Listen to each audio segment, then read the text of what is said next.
Good morning my dear student. बेटा हम लोगों ने चैप्टर नंबर 3 को कंप्लीट कर लिया गया था। इसमें से इलेक्ट्रोकेमिस्ट्री के नाम से वो चैप्टर था।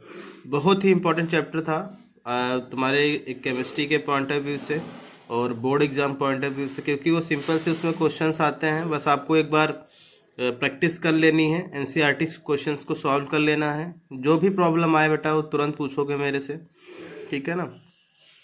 चैप्टर नंबर 4 स्टार्ट करने जा रहे हैं, जिसका नाम है बेटा केमिकल काइनेटिक्स, क्लास 12, ठीक है ना, साइंस।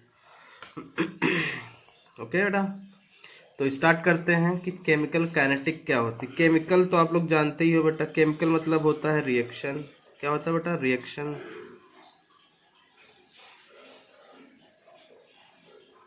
काइनेटिक मतलब measurement with time, measurement with time.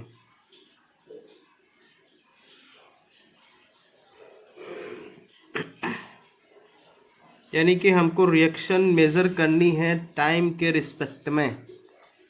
Okay बेटा, रिएक्शन को मेज़र करने की यानी कि हमको वो चीज़ पता करनी है कि भाई रिएक्शन कितने समय में हो जा रही है, कैसे हो रही रिएक्शन, किस तरीके से, क्या क्या फैक्टर अफेक्टिंग कर रहे हैं रिएक्शन को, कि अगर हम टेम्परेचर बढ़ा दें तो रिएक्शन कितनी जल्दी हो जा रही है या कितनी देर में होगी, अगर हम कंसंट्रेशन बढ़ा दें तो रिएक्शन क्या क्या रिएक्शन जल्दी होगी कि देर में होगी। मतलब कुल मिला के आपको टाइम को कंसिडर करना है, मतलब ये पता करना है कि रिएक्शन कितने टाइम में होगी। इस चैप्टर में बेसिकली यही सीखेंगे केमिकल काइनेटिक्स के चैप्टर में, ठीक है ना। केमिकल मतलब रिएक्शंस होती हैं, काइनेटिक्स मतलब रिएक्शन में लगने वाला जो रेट ऑफ चेंज होता है, मतलब जो रिएक्शन हो रही है उसमें जो रिएक्टेंट का ख़त्म होना या प्रोडक्ट का बनना, ये सब हम इस चैप्टर में बेसिकली सीखेंगे। तो डिफाइन लिखो बेटा, केमिकल काइनेटिक्स क्या होती है इंट्रोडक्शन में लिखो बेटा। इसमें branch of physical chemistry which deals with branch of physical chemistry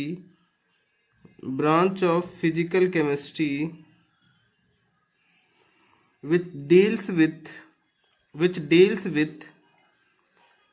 rate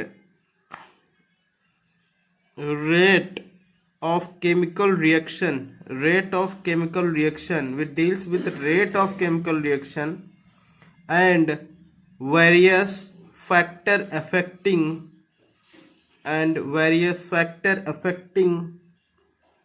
rate of chemical reaction,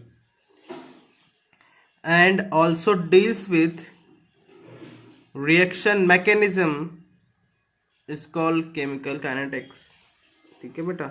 यानी कि इस चैप्टर में हम लोग बेटा क्या सीखेंगे, हम रेट सीखेंगे और रेट किन किन फैक्टर के द्वारा अफेक्ट होता है उसको सीखेंगे, और हम रिएक्शन मैकेनिज्म भी सीखेंगे, ठीक है। जिसको कहाँ पे रखा गया बेटा, बोलिए, केमिकल काइनेटिक्स में रखा गया है। ओके बेटा, तो हम चलते हैं, स्टार्ट करते हैं। देखिए बेटा, रेट क्या होता है। अगर मैं तुमसे पूछूं कि रेट क्या होता है तो आप क्या बताओगे? रेट, देखो बेटा, रेट क्या होता है, कोई भी चीज़ हो, कुछ भी हो बेटा, कुछ भी हो, अगर हम उसको टाइम के रिस्पेक्ट में देखेंगे तो वो चीज़ क्या कहलाएगी बेटा? रेट कहलाएगी। क्या कहलाएगी? रेट। जैसे हमने जो है जैसे हम लोग हमको जो कंसंट्रेशन है बेटा, तो कंसंट्रेशन को अगर हम टाइम के रिस्पेक्ट में देखेंगे कि कितने टाइम में कंसंट्रेशन चेंज हो रहा है, चाहे वो रिएक्टेंट का हो, चाहे वो क्या हो बेटा, प्रोडक्ट का हो, तो वो चीज़ क्या कहलाएगी? रेट कहलाएगी, ठीक है ना, रेट। तो रेट बेसिकली हम लोग को सीखना है कि रेट होता क्या है, ठीक है ना। वो टाइम के रिस्पेक्ट में किस तरीके से कंसंट्रेशन चेंज हो रहा, प्रोडक्ट का चेंज हो रहा कि रिएक्टेंट का चेंज हो रहा, ये सब चीज़ें हम लोग सीखेंगे कि रेट क्या होता है बेटा, ठीक है ना, ठीक है। तो इस तरीके से हम लोग रेट के बारे में समझ गए कि रेट क्या होता है। मतलब कुछ भी हो, अगर उसको हम टाइम के रिस्पेक्ट में देखेंगे कि टाइम के अकॉर्डिंग उसमें क्या क्या चेंजेस आ रहे हैं, तो वो चीज़ जो रेशियो कहलाएगा वो चीज़ क्या कहलाएगा बेटा? रेट कहलाएगा, ठीक है ना। जैसे मान लो कि एग्जाम्पल है बेटा, एग्जाम्पल है कोई रिएक्शन ए है, ए खत्म होके क्या बना रही है बेटा? प्रोडक्ट बना रहा है, ठीक है बेटा। मान लो कि t = 0 पे ये कितना था? A0 था, मतलब इनिशियल कंसंट्रेशन ए नॉट था, उस समय प्रोडक्ट का निर्माण कुछ हुआ ही नहीं था, क्योंकि टी इक्वल टू जीरो पे कोई प्रोडक्ट का निर्माण नहीं होगा। And T equal to T पे आफ्टर सम टाइम ए से क्या हुआ बेटा, कुछ अमाउंट घट गया होगा ना, बोलिए बेटा, कुछ अमाउंट घट गया होगा, जो घटा होगा वही चीज़ तो बनी होगी ना यार, बोलो। तो इसको क्या कहेंगे, concentration at time equal to T, इस वाले पूरे पार्ट को, यानी कि A T equal to A naught minus X. तो ये चीज़ क्या कहलाएगी, ये concentration at time equal to कहाँ पे बेटा, टी पे है। ये प्रोडक्ट का कंसंट्रेशन है, ये रिएक्टेंट का कंसंट्रेशन है। बेसिकली ये देखा गया कि भाई तुम सोचो यार कि पहले कंसंट्रेशन कितना था, जीरो था, उस समय प्रोडक्ट का क्या था, उस समय कंसंट्रेशन क्या था, ए नॉट। ये जो नीचे लिखा हुआ ना बेटा ए नॉट, ये नॉट बेसिकली क्या इंडिकेट कर रहा है, ये टाइम को रिप्रेजेंट करता है, ये वाला, ये चीज़, ये वाली चीज़, ठीक है बेटा। तो यहाँ पे घबरा मत जाना है। ये क्या है, इनिशियल कंसंट्रेशन, मतलब जब रिएक्शन शुरू होने वाली थी, बस स्टार्ट किया था टाइम इक्वल टू जीरो पे, तब पूरा का पूरा कंसंट्रेशन रिएक्टेंट का जो होगा वही होगा बेटा। लेकिन आफ्टर टाइम टी, मतलब कुछ समय के बीत जाने के बाद, उसमें कुछ ना कुछ अमाउंट प्रोडक्ट का बन गया होगा, जो अमाउंट प्रोडक्ट का बना होगा वही यहाँ पे एक्स के रूप में लिखोगे, ठीक है। बात समझ रहे हो ना, बोलिए बेटा। तो रेट अगर हम तुमसे पूछें, रेट ऑफ रिएक्शन क्या होगा, रेट ऑफ रिएक्टेंट क्या होगा, रेट ऑफ रिएक्टेंट बता सकते हो बेटा, रेट ऑफ रिएक्टेंट क्या होगा। तो देखिए क्या होगा, delta A upon delta T, ये रेट कहलाएगा, क्या कहलाएगा, रेट ऑफ रिएक्टेंट, ये क्या कहलाएगा, रेट ऑफ रिएक्टेंट। अब डेल्टा क्या बता रहा, चेंज, और डेल्टा मतलब क्या होता है बेटा, A final minus A initial. A क्या है बेटा, कंसंट्रेशन है, जहां पर ए क्या है, ए क्या है बेटा, कंसंट्रेशन है, ठीक है। और ये भी क्या है, time final minus time initial.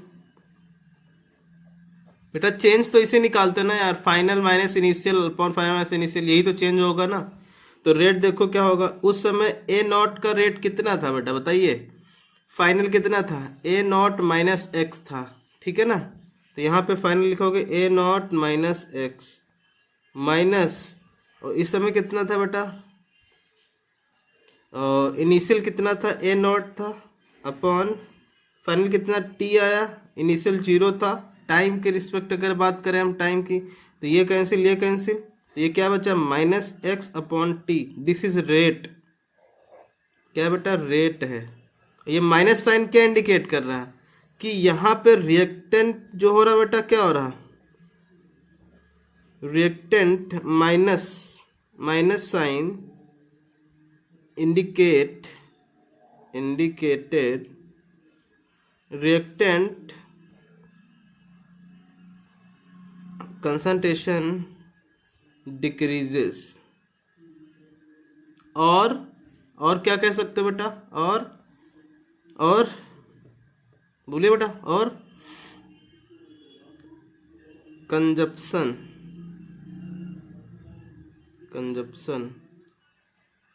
Of reactant, ये भी कह सकते हो, कंज्यूम हो रहा है, ये भी कह सकते हो, ठीक है। तो ये माइनस साइन क्या इंडिकेट कर रहा है बेटा, माइनस साइन यहाँ पे क्या हुआ, ये माइनस साइन क्या इंडिकेट कर रहा है, x upon T, rate of reactant को यूज कर रहा है।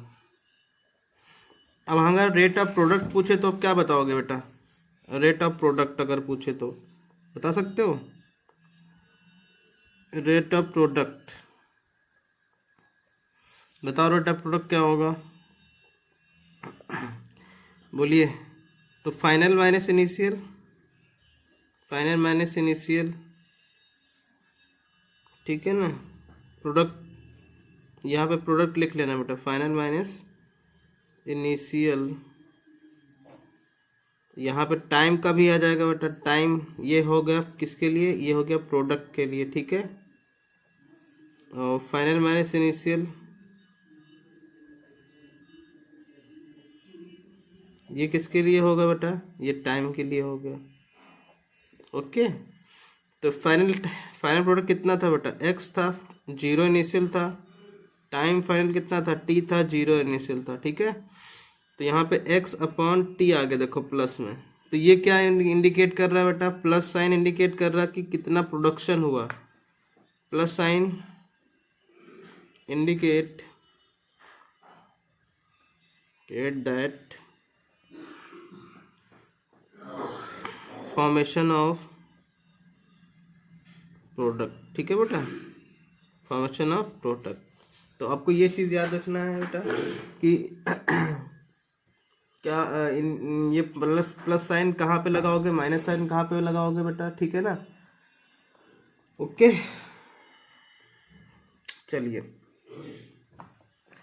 अब बात करते हैं, जैसे कि हम रेट ऑफ प्रोडक्ट कर दिया, rate of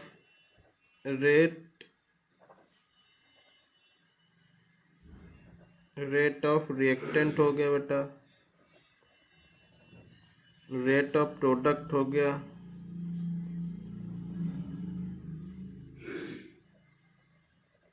rate of product हो गया। अगर हम रेट ऑफ रिएक्शन पूछे तो आप क्या लिखोगे बताइए, रेट ऑफ रिएक्शन। तो रेट ऑफ रिएक्शन बेटा क्या हो जाएगा, dx अपॉन dt हो जाएगा, जिसपे कोई साइन नहीं आएगा। साइन क्यों नहीं आएगा बेटा, क्योंकि रिएक्शन भाई जिस हिसाब से तुम सोचो बेटा, ये कितना आया था, ये आया था माइनस एक्स अपॉन टी, ये रिएक्टेंट क्या था, प्रोडक्ट कितना था, एक्स अपॉन टी, ये प्रोडक्ट का था, ये रिएक्टेंट था, ये प्रोडक्ट था। तो जिस रेट से ये खत्म होगा उसी रेट से क्या होगा बेटा, ये बना होगा ना, बोलिए बोलिए।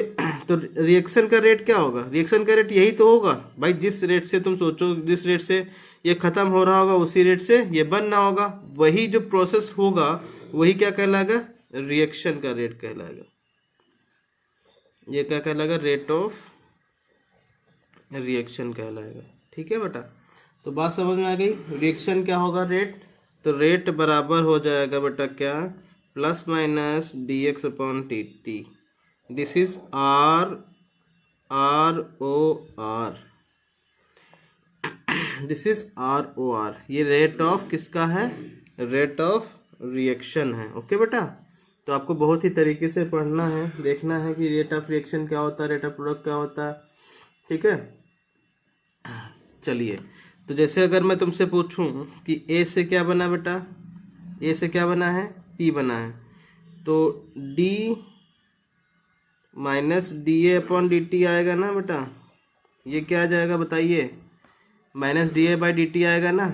ये क्या आ जाएगा, ये आ जाएगा रेट ऑफ रिएक्टेंट आ जाएगा बेटा, नहीं, रेट ऑफ रिएक्टेंट आएगा। और प्लस का D P upon D T किसका आएगा, कंसंट्रेशन लगा लेना। ठीक है, ये आ जाएगा रेट ऑफ प्रोडक्ट आ जाएगा बेटा। ठीक है ना, और डी अपॉन डी टी क्या आ जाएगा बेटा, ये आ जाएगा रेट ऑफ रिएक्शन आ जाएगा, rate of reaction, R O R. ठीक है, यूनिट अगर हम पूछे तुमसे, unit of rate of reaction क्या होगा, यूनिट ऑफ रेट